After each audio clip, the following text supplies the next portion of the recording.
본 방송에서 제공하는 투자 정보는 투자 판단에 대한 조언입니다. 방송에서 제공하는 주식의 가치, 가격 상승 및 하락에 대해서는 방송사에서 보장하지 않습니다. 실시간 정보 브리핑입니다. 첫 번째 소식입니다. 뉴욕 증시가 기술주를 중심으로 혼조세로 마감했습니다. 현재 코스피와 코스닥 모두 하락하는 가운데 코스피는 개인만이 매수세를 보이고 있습니다. 두 번째 소식입니다. LG전자의 냉각 시스템이 미국의 데이터 센터에 진출합니다. AI로 냉각 시스템의 수요가 증가하는 가운데 GST, KN솔 등이 상승했습니다. 세 번째 소식입니다. 국제유가와 천연가스가 달러의 약세 속에 동반 상승했습니다. 현재 중동의 긴장감이 고조되는 가운데 오늘 흥구석유, 대성산업 등이 상승했습니다. 관련주들 살펴보시길 바랍니다. 마지막 소식입니다. 삼성전자가 AMD와 3나노 공정으로 협업을 본격화합니다. TSMC 추격의 발판이 될 것으로 기대되는 가운데 오늘 유니셈, 제주반도체 등이 상승했습니다. 더 많은 이슈들은 본 방송에서 확인하시길 바랍니다.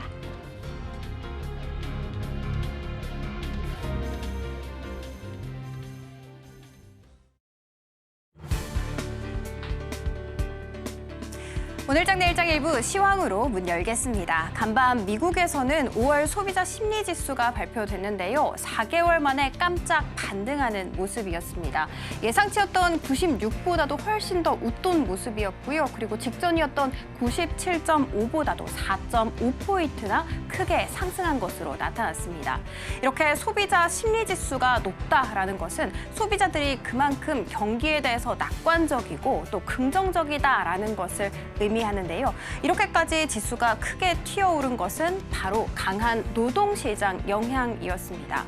노동시장에 대해서 한번 살펴보자면 현재 상황지수는 소비자들이 지금 현재 평가를 하고 있는 지수를 반영합니다. 이 지수 같은 경우에는 4월에 140.6이었는데 5월에는 143.1로 크게 치솟았고요. 그리고 단기 전망을 반영하고 있는 기대지수 역시도 4월에 68.8이었는데 5월에는 74.6으로 발표가 됐습니다.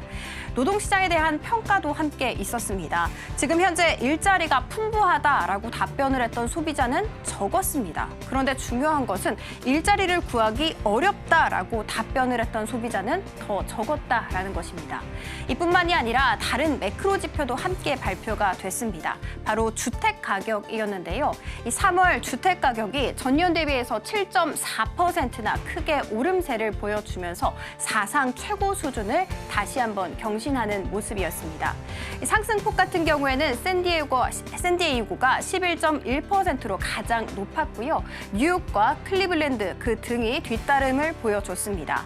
원인으로는 매물 공급 감소를 꼽았습니다. 사실 고금리가 계속해서 장기화가 되면서 거래되는 매물 자체가 줄어들고 있습니다. 그래서 자연스럽게 주택 가격이 오름세를 보일 수밖에 없었던 것이죠.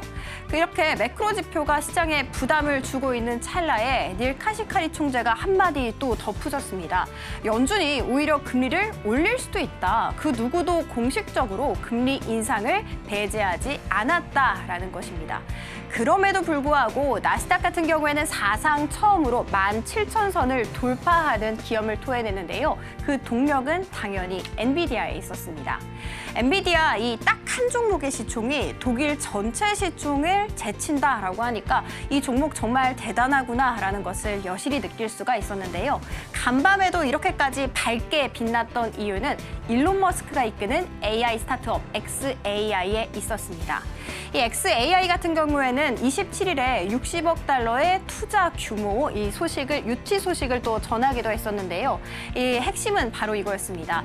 이 xAI의 그록2 이것을 훈련 중에 있습니다. 그런데 이 훈련할 때 필요한 것이 H100 바로 엔비디아의 자체 칩이죠. 이 H100이 무려 2만 개가 필요하다라는 것입니다. 그런데 이 업그레이드 버전 같은 이 그록3 같은 경우에는 무려 10만 개가 필요하다고 합니다. 그리고 또 여기에서 중요한 점 같은 경우에는 이 일론 머스크가 사실상 자체 개발하고 있는 자체 칩이 아니고 엔비디아의 칩을 활용하겠다라는 의지를 밝힌 데 있었습니다. 앞으로 엔비디아 매출 더 뛰어오를 수 있을 것이다라는 이야기가 퍼지면서 이렇게까지 밝게 빛날 수 있었던 것입니다. 그렇지만 엔비디아의 관련주는 엔비디아다라는 말이 있었던가요? 우리 시장 좀처럼 힘을 내주지 못하고 있는 모습 보여주고 있는데요. 양 지수 흐름 어떻게 가져가고 있는지 살펴보도록 하겠습니다. 오후 들어서 지금 현재 양 지수 모두 1%대 넘게 급락세를 보여주고 있습니다. 코스피 같은 경우에는 2,700선 지켜내지 못하고 있고요. 코스닥 역시도 850선 깨진 채 거래가 되고 있습니다. 이어서 코스피 흐름부터 살펴보도록 하겠습니다. 코스피 0.12% 약보합 출발했지만 여전히 보이시는 것처럼 낙폭을 계속해서 키우고 있습니다. 1.3% 빠진 모습이고요. 이 삼성전자 노조 소식이 있었습니다. 이 파업 소식이었는데요. 11시쯤 오전에 전해졌는데 삼성전자가 이 시점을 기점으로 해서 급락세를 보여주기 시작했습니다. 지금 현재 시가총액 1위부터 9위 모든 종목들이 다 파란불을 켜면서 지수 하방 압력을 더해주고 있습니다. 이어서 수급 상황 살펴보도록 하겠습니다. 어제 대비 모든 주체가 손바꿈 일어났습니다. 개인 홀로 매수세에 나서주고는 있지만 지수 방어하기에는 역부족인 모습이고요. 기관 같은 경우에는 금융 투자를 중심으로 해서 지금 4천억 원대 팔자세를 보이고 있는데 현재 가장 많이 팔고 있는 것은 SK하이닉스입니다. 이어서 코스닥 흐름도 짚어보도록 하겠습니다. 코스닥 같은 경우에는 0.17% 약보합 출발했고 낙폭을 계속해서 키우고 있는 모습입니다. 840선 위태로운 모습에서 거래가 되고 있는데 에코프로 비행과 에코프로 3에서 4%대 급락세를 보여주고 있기 때문입니다. 오늘 오전에 증권가의 부정적인 리포트가 있습니다. 전기차 시장 지금 현재 캐즘에 빠져 있다. 그리고 또 뿐만이 아니라 국내 업체들의 이 시장 점유율도 떨어지고 있는 데다가 이 판가까지 하락을 하고 있다. 그래서 지금 현재 26배에 달하고 있는 밸류에이션이 합리적으로 설명이 될 수 없다라는 것이었는데요. 때문에 2차 전지 약세로 이어지면서 지수를 끌어내리고 있습니다. 이어서 수급 한번 살펴보도록 하겠습니다. 동일하게 모든 주체가 같이 가져가고 있는데요. 기관과 외국인 매도세가 눈에 띕니다. 기관 같은 경우에는 1,400억 원대 금융투자를 중심으로 해서 매도 우위를 보여주고 있고 가장 많이 팔고 있는 것은 에코프로 BM 19만 원 깨진 채 거래가 되고 있습니다. 그렇지만 이 가운데서도 빨간 불빛을 켜내고 있는 섹터가 있는데요. 바로 치매입니다. 이 치매 소식이 하나 나왔습니다. 첫 치매 치료제라고 불린다는 레켐비가 식약처에서 승인을 받았다라는 소식이 전해졌는데 미국과 일본 그리고 중국 그리고 우리 한국이 바로 네 번째로 이 약을 승인하게 됐습니다. 이 치매는 우리 뇌에서 비정상 단백질 물질이다라고 불린다는 아밀로이드가 쌓이면서 발생이 된다고 합니다. 그런데 이 레켐비가 이 침착물을 감소시켜주는 데 역할을 크게 한다고 하더라고요. 그래서 이 병의 진행 자체를 천천히 지연시켜주는 데 탁월한 효과가 있는 것입니다. 다만 경증을 치료하는 데는 안정성, 효과성이 입증이 됐지만 중증도 이상인 경우에는 인증되지 않았다라는 점까지 알려드리도록 하겠습니다. 이 소식이 전해지면서 검사 시장도 확대되지 않을까라는 기대감 모아지면서 관련 종목들 꿈틀꿈틀 움직이고 있습니다. 바로 스탁 한번 살펴보도록 하겠습니다. 오늘 가장 대장 역할을 하고 있는 것은 피플바이오입니다. 장 초반 바로 상한가에 직행한 후에 풀리지 않은 채 거래가 되고 있습니다. 이 종목 같은 경우에는 치매 혈액 진단 기술을 개발하고 또 판매하고 있는데요. 같은 업을 하고 있는 퀀타 매트릭스 같은 경우에는 피플바이오에 비해서는 조금 상승 탄력이 떨어져 있습니다. 이 샤페론 같은 경우에는 오후장 들어서 상한가에 직행한 후 아직까지 풀리지 않은 채 거래가 되고 있고요. 마지막 펩트론 같은 경우에는 4월 중순부터 시작해서 주가가 꾸준히 우상향 그래프를 그리고 있습니다. 오늘도 4% 가까이 오름세 보여주고 있습니다. 이 시각 시황 한번 살펴봤고요. 남은 오후장도 저희와 함께 하시면서 현명한 투자 전략 세워가시기 바랍니다. 지금까지 시황센터 장은희였습니다.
시청자 여러분 안녕하십니까? 오늘을 돌아보고 내일을 준비하는 오늘장 내일장 일부 진행의 서지안입니다.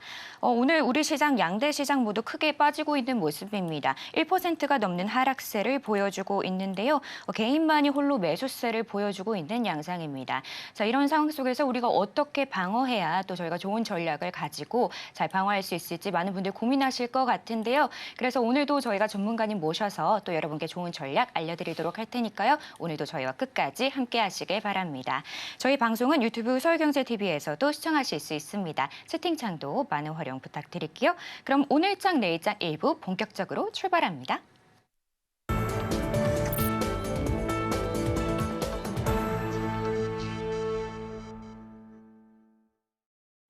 네, 오늘도 두 분 모셨습니다. 나도투자연구소 이재규 본부장님, 영앤리서치 최진우 본부장님 모셨습니다. 어서 오세요. 안녕하세요. 반갑습니다. 네, 반갑습니다. 자, 오늘 시장 계속해서 파란불 켜주고 있는데요. 제가 좀 아이스 브레이킹으로 이재규 본부장님께 좀 말씀 하나 여쭤보고 싶은 게 네. 오늘 저희가 계속 얘기했던 게 자전거 타기 너무 좋은 날씨다. 네. 이런 얘기를 좀 했어요. 그런데 마침 삼천리 자전거가 굉장히 잘 가고 있는 모습이거든요. 이게 갑자기 이 자전거 뜬금없이 이쪽 섹터가 움직이는 이유는 뭘까요? 일단 자전거 섹터, 그죠? 오늘 삼천리 자전거가 많이 움직였는데 지금 윗꼬리가 많이 달렸습니다. 아무래도 시가총액이 좀 작은 기업이다 보니까 몇몇 가지 이슈를 가지고 변동성이 커진다라고 보실 수 있을 것 같은데 오늘 장 초반에 이 전기자동차 쪽에 대해서 미국이 중국에 대한 관세를 매기겠다라는 내용들이 좀 돌았습니다. 그래서 관세를 25%까지 상향하겠다라는 내용들이 나왔고 그 관세에 관련되어 있는 부분들이 6월 중순에 시행이 될 것이다. 라는 내용이 나오면서 변동성이 좀 커졌는데 현재까지는 제 생각에는 약간은 테마성을 가지고 있지 않나라고 생각을 하고 있습니다. 그래서 최근 미국과 중국의 그런 완력 다툼이 계속해서 이어지고 있는 부분이고 미국이 중국을 규제한다라는 내용이 나오면 관련되어 있는 종목군들의 변동성이 워낙 커지고 있는데 이제 우리나라 시장에선 대표적인 자전거 관련주가 삼천리 자전거이기 때문에 일시적인 변동성 확대가 나오지 않았나라고 생각을 하고 있습니다.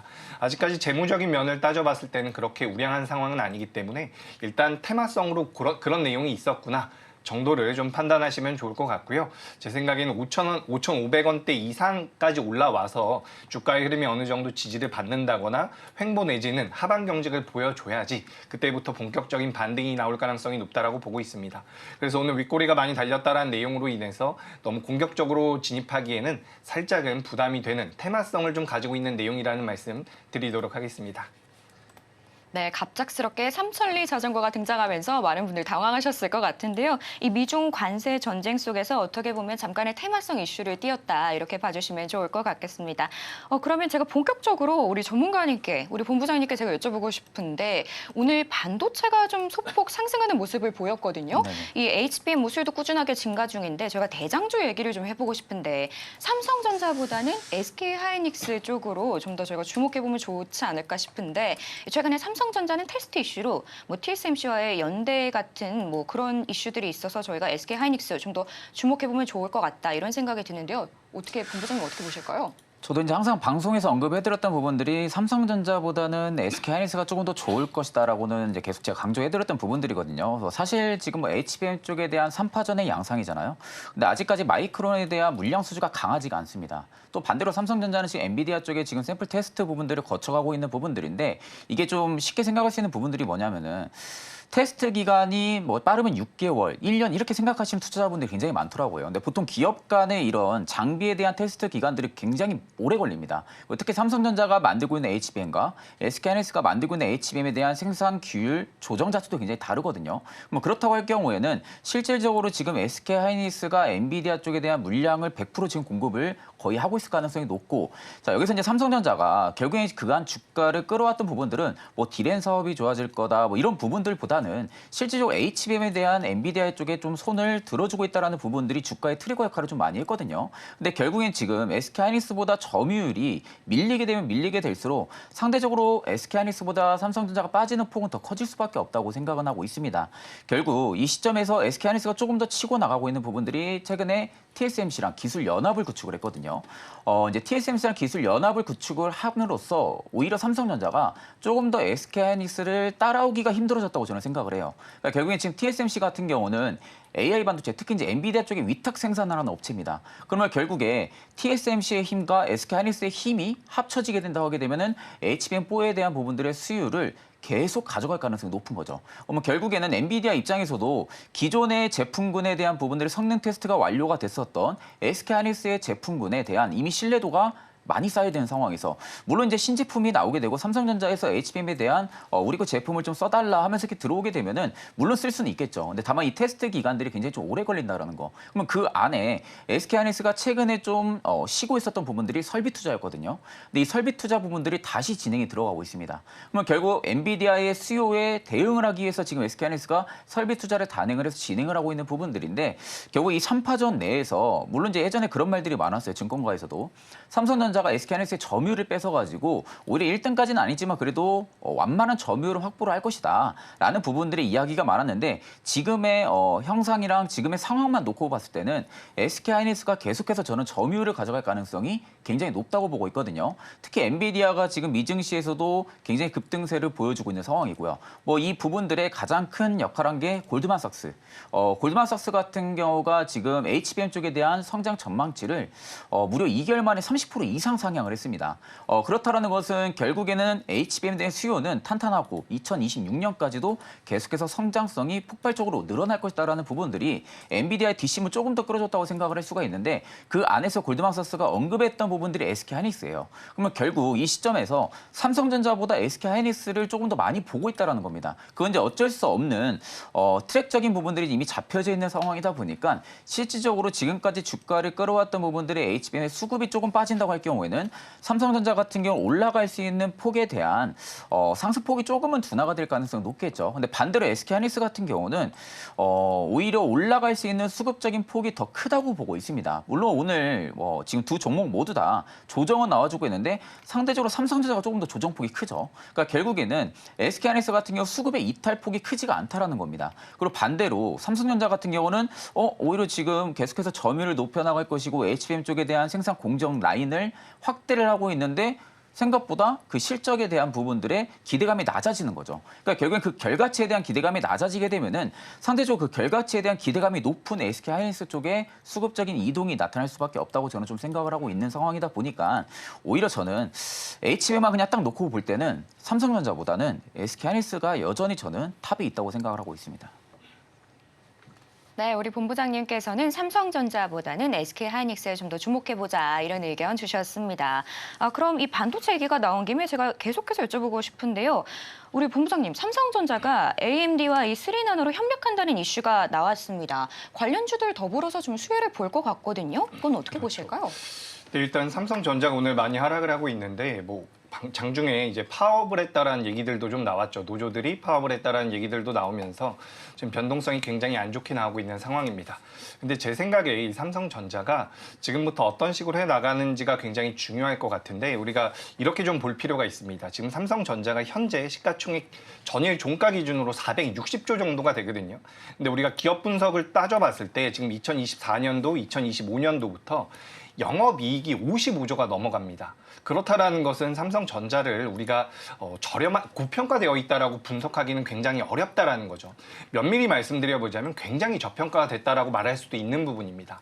그래서 여기서 우리가 HBM 쪽에 대해서 삼성전자가 뒤처지고 있는데 HBM 쪽에 대한 투자가 많이 지속이 된다라고 한다면 오히려 D램 쪽에 대한 수요는 부족할 가능성이 높아요. 그렇다라고 한다면 D램의 가격이 올라갈 가능성이 높고 그런 것들을 고려해 본다라고 한다면 삼성전자의 영업이익이나 매출액 같은 경우는 우리가 생각하는 것보다 좀 더 개선될 가능성이 높다라는 말씀을 드리고 싶습니다.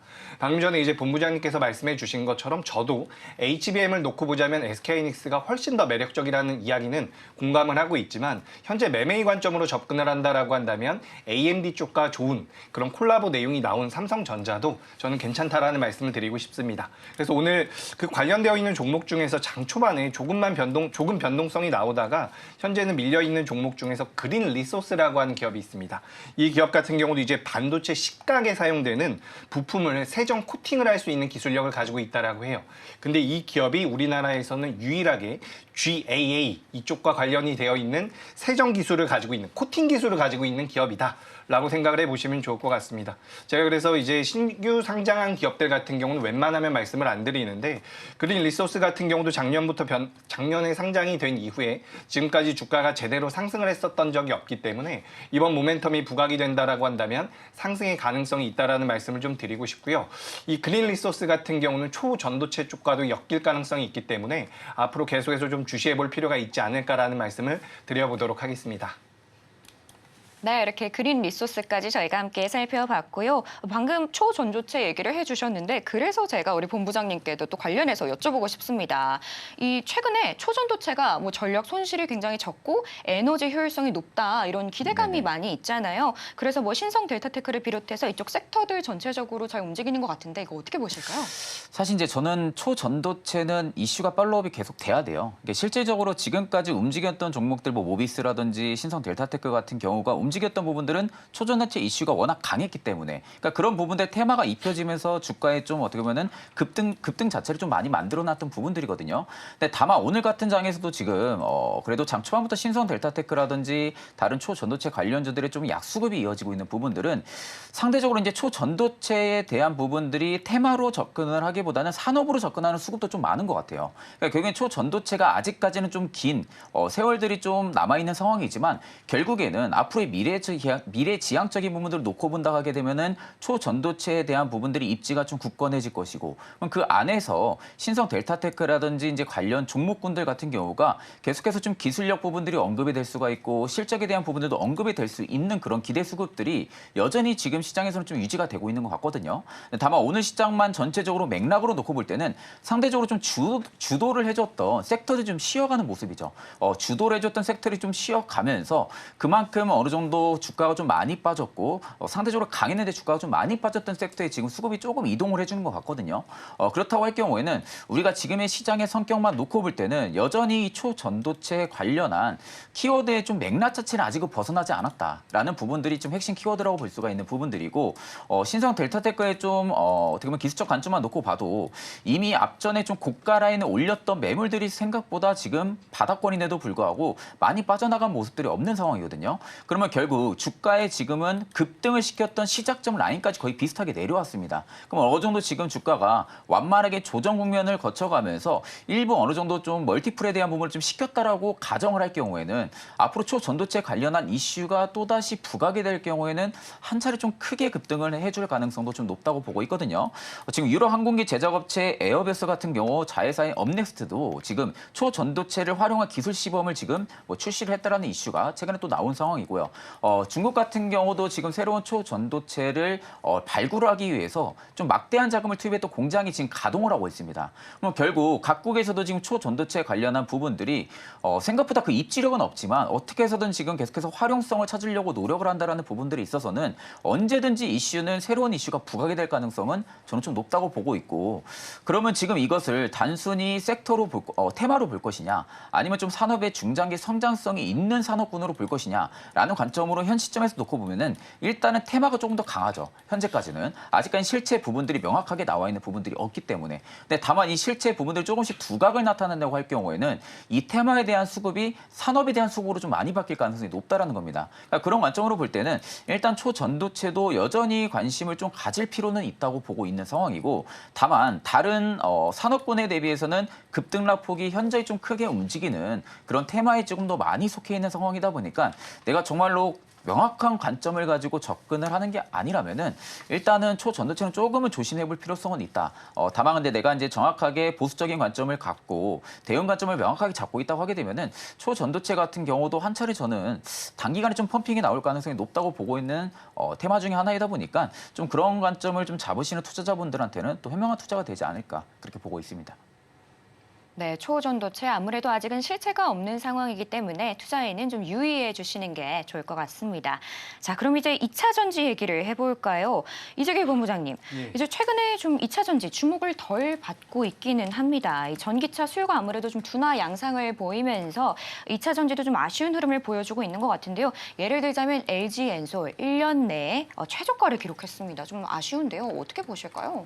네, 일단 이게 업황에 대해서 말씀드려보자면 아직까지 방식까지 조금은 부정적인 부분들이 있기는 합니다. 과거에 폭발적으로 성장했었던 전기차 시장이 지금은 그 속도 자체가 어느 정도 둔화가 되고 있다는 거죠. 하지만 이제 우리가 투자의 관점으로 놓고 본다라고 한다면 지금이야말로 매수할 시기가 아닐까라고 저는 생각을 하고 있습니다. 그러니까 우리가 이제 시장에서 부각이 되고 있는 종목군들이나 업종에 대해서 이야기를 하고 있기 때문에 반도체 쪽에 대한 이야기가 많지만 실제로 앞으로 2달 후에, 3달 후에 어떤 종목군들이 많이 올라갔을까라고 생각을 해보면 전 2차 전지 쪽 같은 경우도 괜찮을 가능성이 높다라고 보고 있어요. 그래서 우리가 작년 상반기라든지 재작년 같은 경우도 반도체 쪽에 대한 안 좋은 얘기들이 굉장히 많았었거든요. 근데 작년 중순부터 HBM 쪽이 부각이 되면서 주가가 굉장히 많이 올라왔습니다. 그런 것들을 우리가 고려해 본다라고 한다면 너무 좋은 내용이 나왔을 때 종목군들, 저는 물론 올해 내내 반도체 관련주들이 좋을 거라고 생각을 하고 있는데 안 좋은 내용이 나오고 있는 종목군들 같은 경우도 저점은 서서히 나올 가능성이 높다라고 보고 있습니다. 게다가 이제 오늘은 주가 흐름이 전반적으로 안 좋은데 우리가 이 우리나라 3사가 있죠. 셀 3사 같은 경우는 ESS라고 해서 전력 저장 장치 쪽에 대한 모멘텀들도 가져갈 가능성이 굉장히 높아요. 그러니까 어제 같은 경우는 LG전자가 냉각 시스템 쪽에 대한 모멘텀들이 부각이 되면서 올라왔는데 LG 에너지 솔루션이나 삼성 SDI 같은 셀 업체들 같은 경우도 ESS 쪽과 엮이면서 변동성이 어느 정도 커질 가능성이 높다라는 말씀을 드리고 싶습니다. 그래서 ESS라는 것은 전력 저장 장치라는 거예요. 그러니까 우리가 신재생 에너지 있죠. 뭐 풍력이라든지 태양광을 이용해서 에너지원을 가지게 되는데 그걸 저장하는 방식이라고 생각을 해보시면 좋을 것 같습니다. 그래서 ESS 쪽에도 최근에 자금이 꽤나 들어오고 있어요. 대형주들은 아직까지 주가 흐름이 나오지 못하고 있지만 규모가 좀 작은 기업 중에서는 서진 시스템 같은 기업이 대표적인 ESS 관련주라고 보시면 좋을 것 같습니다. 그리고 오늘 같은 경우는 오랜만에 이제 PNT라는 기업이 굉장히 강하게 올라왔는데 PNT 같은 경우는 2차 전지 전극 공정과 관련되어 있는 장비와 소재를 생산하는 기업입니다. 근데 이 PNT 같은 경우는 모두가 아시다시피 작년에 2차 전지 관련되어 있는 기업들의 실적이 안 좋았음에도 불구하고 올해 1분기 때 실적이 굉장히 좋았거든요. 게다가 수주 잔고가 현재 2조 정도가 채워져 있는 상황이기 때문에 실적을 기반으로 해서 앞으로 우상향을 할 가능성이 높다라고 보고 있습니다. 그리고 심지어 최근 4년 동안의 평균 PER을 기준으로 봤을 때 주가 상승의 여력이 20% 정도는 남아있다라는 말씀을 드리고 싶습니다. 물론 방금 전에 말씀드린 내용 같은 경우는 우리가 수치로 따져보는 부분이지만 PNT는 앞서 말씀드린 대로 2차 전지 전극 공정에 관련되어 있는 모멘텀을 가지고 있는 상태에서 2024년도 그러니까 올해죠. ESS 쪽에 대한 생산 라인을 증설한다라는 이야기들까지 나오고 있습니다. 그래서 만약에 ESS 쪽에 대한 관심도가 있다라고 한다면 PNT를 좀 눈여겨보셨으면 좋겠다라는 말씀을 드리고 2차 전지와 관련되어 있는 모든 종목군들이 올라간다라고 말씀드릴 수는 없을 것 같습니다. 하지만 이렇게 실적이 나오는 기업들 같은 경우는 2차 전지 업황이 조금 안 좋다라고 하더라도 우상향을 이어갈 가능성이 높다라는 의견 드리면서 정리드리도록 하겠습니다. 네, 2차 전지 전체적으로는 조금 아쉬울 수 있지만 뭐 ESS 관련해서 모멘텀이 있으니까요. 이쪽은 좀 지켜보셔도 좋을 것 같습니다. 자, 그럼 제가 또 여쭤보고 싶은 건 요즘에 전력 섹터 굉장히 뜨겁죠. 특히 LS 일렉트릭, 뭐 HD 현대일렉트릭 등 주가 상승세가 상당한 것 같습니다. 특히 미국에서 수요가 좀 큰 폭을 차지하는데 이쪽 시장은 좀 어떻게 보실까요? 사실 저는 이제 뭐 변압기나 전선 관련 섹터 같은 경우는 올해 내내 슈퍼사이클이라고 생각을 해요. 그러니까 네. 이제 올해 내내 결국엔 지금의 주가를 고평가를 논하기는 다소 좀 이르다고 생각을 하고 있거든요. 우리가 이제 1, 2개월 전만 해도 LS 일렉트릭 같은 경우도 마찬가지로 주가가 굉장히 많이 올랐다라는 그런 증거와 리포트들이 굉장히 많았거든요. 그러면서 일부 차익 매물이 나올 것이다라는 그런 전망치들이 많았는데 결국에 그 전망치의 반대로 움직였습니다.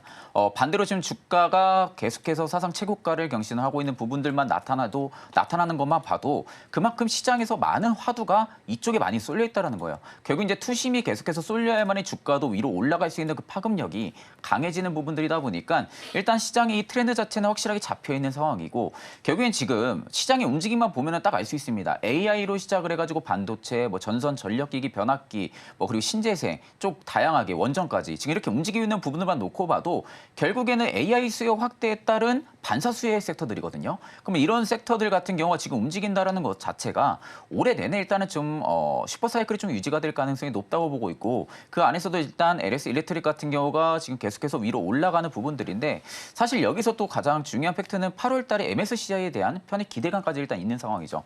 그러니까 지금 MSCI에 대한 편입 기대감이 일단은 살아있는 상황이다 보니까 그에 따른 좀 패시브 자금에 대한 기대감까지도 일단 수급에 역할을 해줄 가능성이 높다고 보고 있고 최근에 좀 풍력 발전 기업인 유니슨이랑도 MOU를 좀 체결을 했거든요. 일단 MOU까지 체결을 하면서 어떻게 보면 좀 신재생 에너지 쪽에 대한 국산화에 대한 부분들 시너지를 충분하게 효과를 기대를 해볼 수가 있는 그런 시점이기도 합니다. 그래서 지금 ESS 사업까지도 공동 개발을 추진을 한다는 이야기가 나오고 있는 상황이다 보니까 앞으로 좀 신재생에 대한 모멘텀까지 좀 특화가 될 가능성도 저는 좀 높다고 보고 있는 상황이고요. 지금 이제 북미 쪽에서 이 초과압 변압기에 대한 수요를 대응을 하기 위해서 최근에 KOC 전기를 지분의 한 51%를 지금 인수를 한 상황이거든요.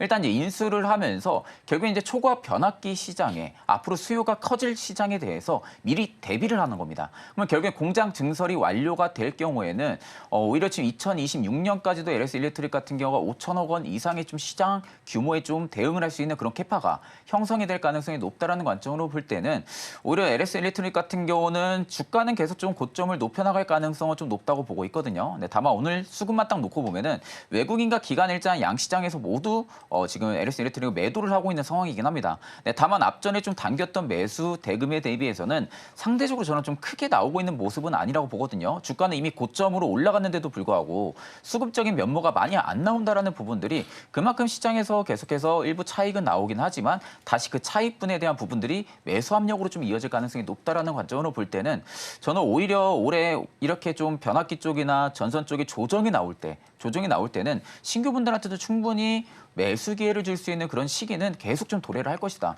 그럴 때마다 저는 오히려 매수 관점으로 좀 공격적으로 좀 들어가 보셔도 오히려 좀 수익률에 대한 부분들에 좀 기대도 해볼 수 있지 않을까 그렇게 보고 있는 상황입니다. 네, 이쪽 섹터는 1년 내내 슈퍼사이클이라고 봐도 된다 이렇게 말씀 주셨는데요. 오히려 이런 상황 속에서 조금 더 공격적으로 들어가 보자 이런 말씀 주셨습니다. 그럼 지금 시간은요. 원픽 섹터를 알아보도록 하겠습니다. 저희 이재규 본부장님께서 준비해 주신 오늘의 원픽 섹터는 어떤 걸까요? 네, 일단 IT 장비 부품주라고 보시면 좋을 것 같습니다. 최근에 삼성전기라든지 LG이노텍 같은 기업들의 주가 흐름이 나쁘지가 않죠. 그래서 삼성전기 같은 경우는 갤럭시 S24와 관련되어 있던 모멘텀, 그리고 이제 LG이노텍 같은 경우는 애플 쪽에 대한 모멘텀이라고 생각을 하시면 좋을 것 같은데 오늘 보시면 LG이노텍의 주가도 잘 올라오고 있고요. 그리고 덕산 네오룩스 같은 경우도 OLED 쪽과 그러니까 애플 쪽에서 파생되는 테마 중에 하나라고 볼 수가 있죠. 덕산 네오룩스 같은 경우도 굉장히 좋은 모습을 보이고 있고 시장에서는 크게 부각되지 않고 있지만 하이비전 시스템 같은 경우도 주가 흐름이 잘 나오고 있습니다. 그리고 BH 같은 경우도 주가 흐름이 잘 나오고 있는데 이 기업들이 전체적으로 애플향 기업이라는 거죠. 애플이 이제 AI 아이폰을 개발해서 공개하겠다는 내용들이 시장에서 계속해서 부각이 되면서 관련되어 있는 종목군들이 오늘 지수 자체가 약한 상태임에도 불구하고 좋은 모습을 보이고 있습니다. 그래서 어떤 종목을 좀 봐야 될까라고 좀 찾아봤더니 JMT라고 하는 기업이 있습니다. 이 JMT 같은 경우는 OLED PBA라고 해서 우리가 기판이라고 생각을 하시면 좋은데 그 기판 쪽에 대한 모멘텀을 가지고 있는 기업입니다. 오늘도 보시면 앞서 말씀드린 대로 LG이노텍이라든지 관련되어 있는 종목군들의 변동성이 굉장히 좋음에도 불구하고 제자리에서 마이너스 2% 정도에서 거래가 되고 있는 상황입니다. 그래서 이런 기업들 같은 경우는 지금부터 주가 흐름이 상방으로 만들어질 가능성이 높다라는 말씀 드려봅니다. 그리고 실질적으로 애플 같은 경우도 최근 들어서 이제 마이크로소프트라든지 다른 빅테크 기업들에 비해서 주가의 흐름이 많이 안 좋았었는데 최근에는 4월 19일 날 저점을 찍고서 지금까지 계속해서 우상향을 만들어내고 있다는 거죠. 그래서 애플향 기업들 같은 경우는 지금 LG이노텍이라든지 말씀드렸었던 BH 같은 경우도 계속해서 우상향이 만들어질 가능성이 높다라고 보기 때문에 그와 관련되어 있는 종목 JMT를 눈여겨보시는 게 어떨까라는 말씀을 드려보도록 하겠습니다. 그래서 JMT 같은 경우는 뭐 지금 주가 흐름 자체가 오늘 자체는 조금 약하다라고 하더라도 6월달에 개발자 회의가 있습니다. 그 전후로 해서는 시세가 한번 나올 가능성이 높다라고 보니까 이 부분 참고하시면 되겠습니다. 그리고 제가 또 여쭤보고 싶은데 이게 그 건설이 아무래도 국내보다 해외 쪽에서도 좀 이슈가 많이 되잖아요. 이 중동이나 뭐 신흥국에서 요즘에 건설 관련돼서 뭐 경기가 호황세를 보이면서 함께 좀 보면 좋을 것 같은데 이 DY 파워 요거 같은 경우는 어떻게 보실까요? 일단 제가 오늘 가장 좋은 종목으로 준비한 종목이네요. 그죠? DY 파워 같은 경우는 일단 최근 들어서 종목들을 몇 개 제가 보여드리도록 하겠습니다. 지금 두산 밥캣이라는 기업이고요. 제가 차트를 띄워놓을 텐데 두산 밥캣이라는 기업이고요. 그리고 HD 현대 인프라코어도 잠깐 보여드리도록 하겠습니다. 현대 인프라코어고요. 그리고 HD 현대 건설도 잠깐 보여드리도록 하겠습니다. 관련되어 있는 기업들이 전부 다 건설 경기와 관련되어 있는 기업들이거든요. 근데 이 기업들의 주가 흐름이 최근 들어서 나쁘지가 않습니다. 저점대에서 반등을 어느 정도, 지금 화면에 있는 것은 다른 기업입니다. 키보드가 잘 안 먹어가지고 제가 나중에 좀 설명을 또 한번 드려보면 좋을 것 같은데, 지금 현대인프라코어라든지 두산밥켓이라든지 그동안 시장에서 부각되지 못했었던 그런 기업들이 최근에 자금이 조금씩 들어오고 있습니다. 이번 주 초부터 들어오고 있다라고 저는 생각을 하고 있거든요. 아무래도 중국 쪽에서 경기를 부양하겠다라는 내용들이 나오고 있고, 그에 따라서 뭐 지표들이 개선이 되고 있는 부분들이 관련되어 있는 기업들의 모멘텀으로 작용할 가능성이 높다라고 보시면 좋을 것 같습니다. 게다가 지금 북미 쪽에 대한 매출 같은 경우도 굉장히 잘 나오고 있어요. 우리가 건설 경기 같은 경우는 실질적으로 중국 쪽 영향을 굉장히 많이 받는 것으로 알고 있는데, 현재 제가 말씀드렸었던 HD 현대인프라코어라든지 현대건설기계 같은 경우는 중국향 매출이 많았을 때보다 지금 북미향 매출이 더 많은 상황입니다. 근데 북미 쪽에서 지금 인프라 투자를 계속해서 진행을 하고 있는 부분이죠. 우리가 전력 관련되어 있는 인프라 같은 경우도 관련되어 있는 기업들의 변동성을 키울 가능성이 높다라고 저는 보고 있기 때문에 지금 건설 기계와 관련되어 있는 종목군들은 꼭 좀 보실 필요가 있다는 말씀을 드리고 싶습니다. 지금은 중국 쪽에 대한 모멘텀도 있겠지만 중국 쪽은 좀 느릴 수 있어요. 하지만 중국 쪽이 느리다고 하더라도 북미 쪽과 중동 쪽에 대한 모멘텀이 붙을 가능성이 높다라는 관점으로 건설기계 관련주들, 그러니까 지금 시장에서 관심이 별로 없는데 이럴 때일수록 좀 관심 가져보시는 게 어떨까라는 말씀 드려보도록 하겠습니다. 그래서 이 DY파워 같은 경우는 유압 실린더와 관련되어 있는 기업인데 굉장히 기술력이 뛰어나다라고 이야기가 되고 있어요. 어제도 직전 고점을 넘어서면서 2024년도 고가까지 올라왔는데 오늘 어느 정도 조정을 받고 있습니다. 현재 13,690원에서 거래가 되고 있는데 말씀드린 이 가격 이하에서 접근해 본다라고 한다면 목표가는 16,000원, 그리고 손절가는 12,500원으로 좀 타이트하게 잡아드리도록 하겠습니다. 네, 건설기계 어떻게 보면 좀 소외되었다라고 볼 수도 있지만 그래도 북미나 중동 쪽으로 또 호재가 있기 때문에 지켜보셔도 좋을 것 같습니다. 목표가 16,000원, 손절가 12,500원 잡아주셨습니다. 자, 그럼 본부장님께 제가 또 여쭤보고 싶은 게 코인이 최근에 좀 이슈죠. 네네. 이 이더리움도 뭐 비트코인에 이어서 ETF 승인이 나면서 와, 이제 다음은 뭐냐, 다음 알트코인은 뭐가 될까, 뭐 이런 얘기들이 나오고 있는데요. 어떻게 보실까요?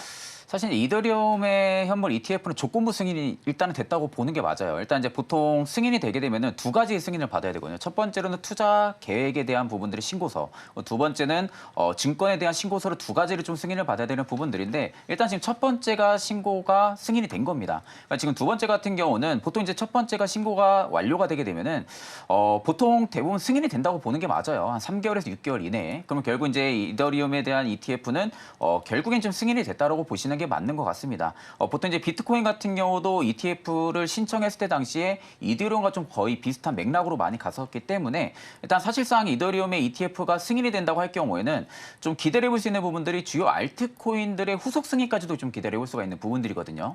그러면 결국 가상자산 쪽에 대한 투자 수요가 계속 기관 쪽에서도 급증을 해줄 가능성이 굉장히 높다라는 부분들이 결국 이제 가상자산 관련주들 같은 경우가 투자 수급이 좀 크게 들어와 줄 가능성이 좀 높다라는 관점으로 좀 말씀을 해드리고, 그리고 이제 두 번째가 전일이죠. 전일 이제 비트코인이 달러 기준 한 2,000달러까지 급락이 한번 나왔었습니다. 보통 이제 급락이 나왔던 부분들 주요 이슈가 마운트 곡스의 물량이 지금 매도로 나올 수가 있다라는 그런 우려감에 일부 세력들이 좀 물량을 던진 걸로 보여지거든요.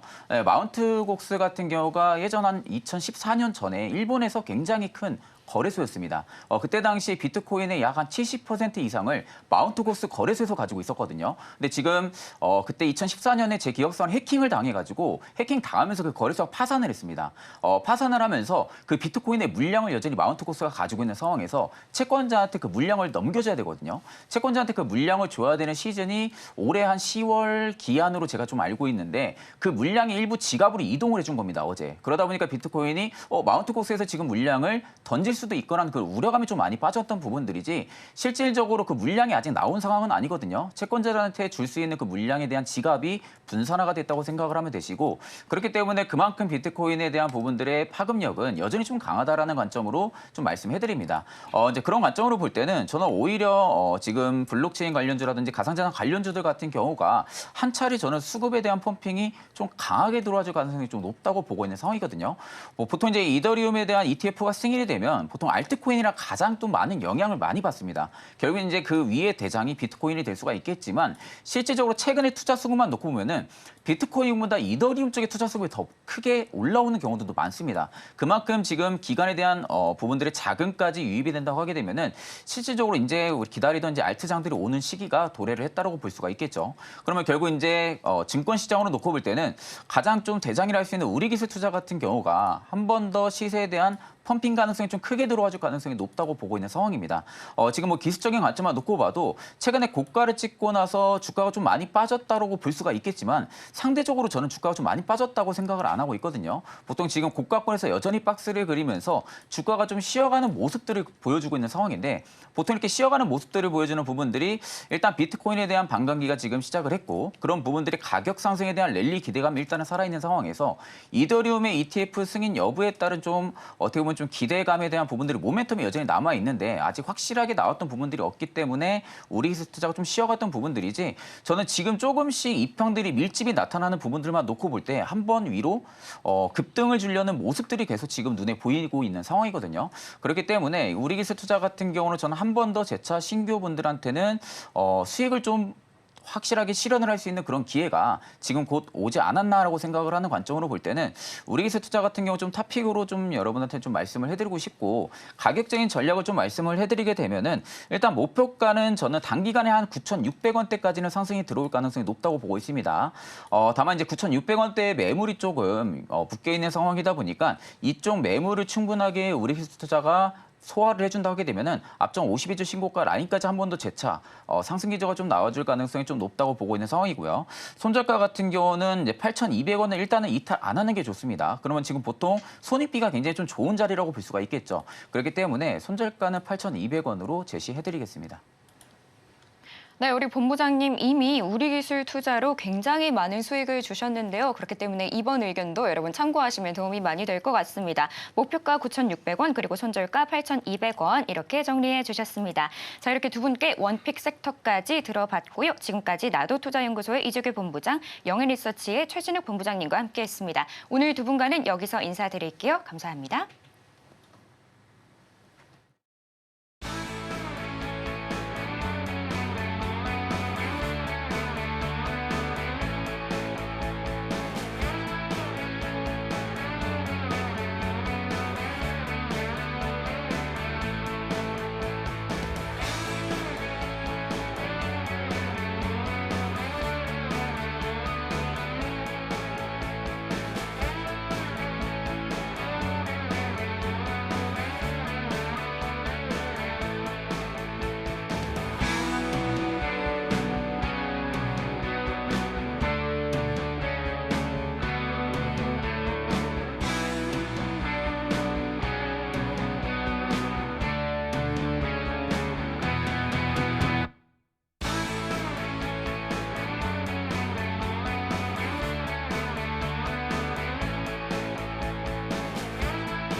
네, 지금 우리 양시장 하락 종목 1,800개 가까이 되고 있고요. 1% 넘게 빠지고 있습니다. 그럼에도 불구하고 이 시각 부각받고 있는 종목들 궁금하신 분들은 매일 아침 서울경제TV AI 세나의 포착 종목 확인하시고 투자 전략 세워가시면 좋을 것 같습니다.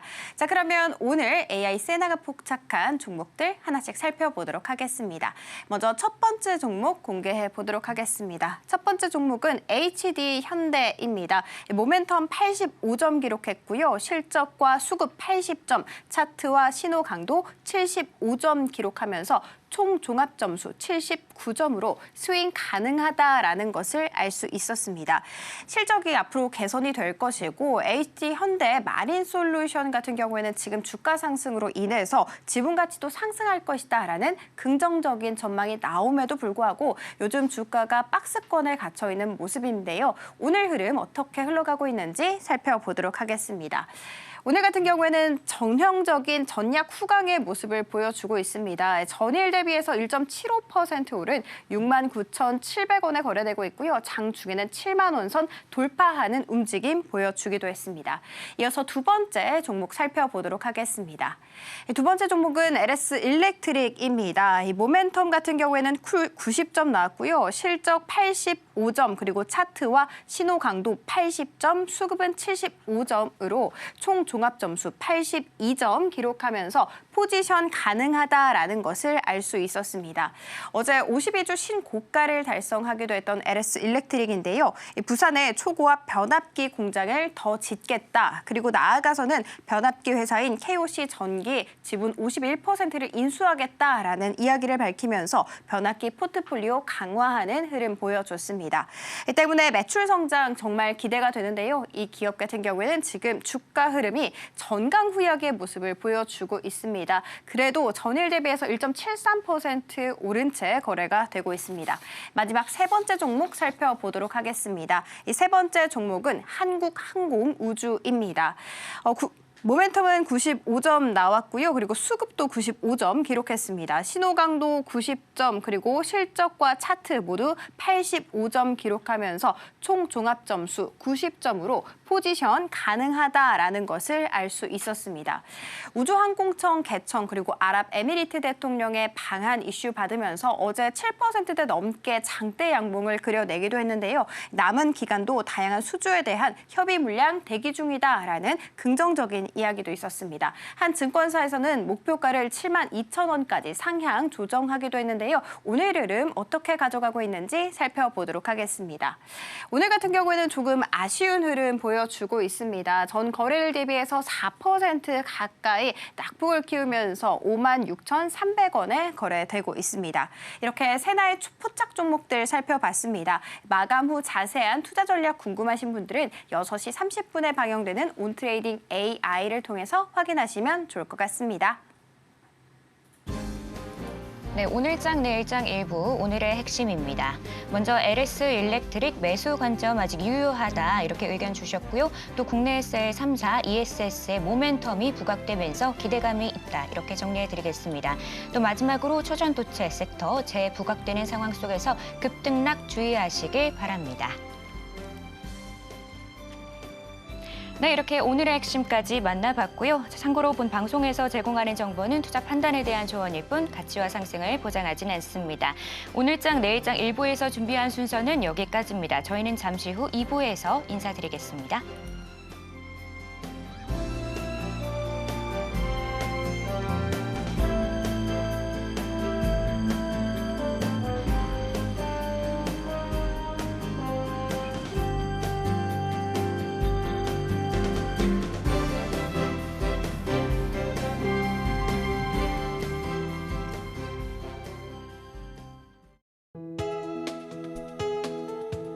본 방송에서 제공하는 투자 정보는 투자 판단에 대한 조언입니다. 방송에서 제공하는 주식의 가치, 가격 상승 및 하락에 대해서는 방송사에서 보장하지 않습니다.